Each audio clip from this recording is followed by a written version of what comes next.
Welcome my friends. Thank you very much for visiting my house.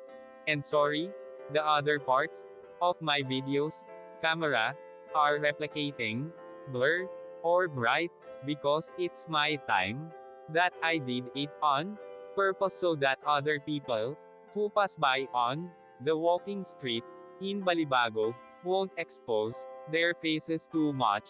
I hope you're kindly understanding my video.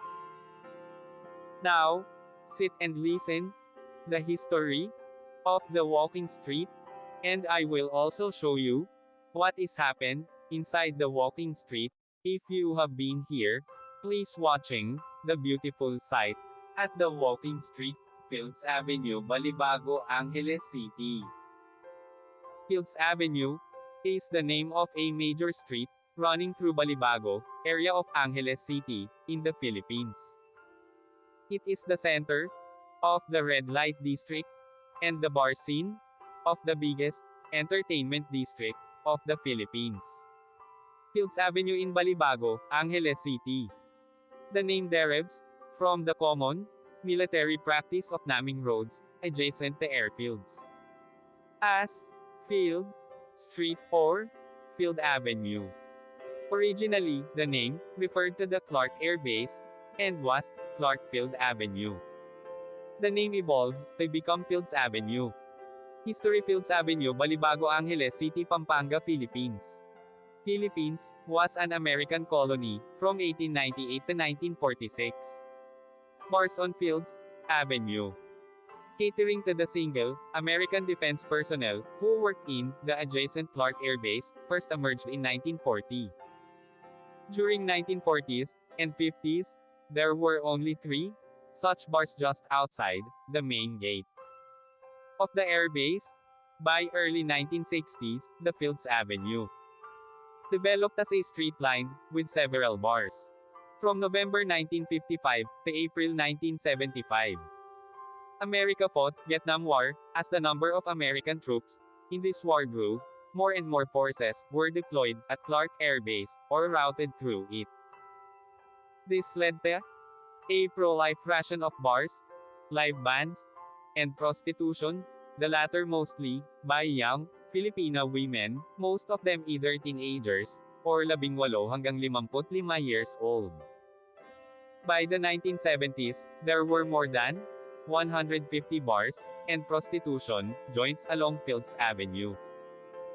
This led to a mushrooming of related ancillary industries in the vicinity, namely music bands, hotels, doctors, hairdressers, and money exchange transfer services. In its heyday, Fields Avenue provided direct or direct employment to nearly 20,000 Filipinos, including plumbers, electricians, and security guards. In the 1980s, though the American presence remained steady, the bars and prostitution shops continued to proliferate. Many bars and prostitution dens were owned by Americans, as well as local politicians, thus leading to a nexus between the locals, politicians, and American military and ex-military personnel.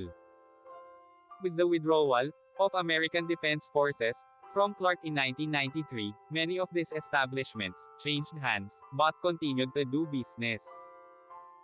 As Clark was turned into a Special Economic Zone, SEZ, these bars and prostitution joints changed their clientele to suit their new customers, Japanese and Korean businessmen.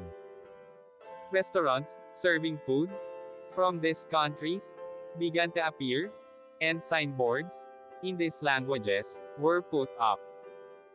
The period from 2000 hanggang 2010 saw further expansion of these joints, as the area was relabeled as an entertainment district. While prostitution was officially banned, girls working here were simply redesignated as guest relations officers, GRO, and prostitution continued in practice.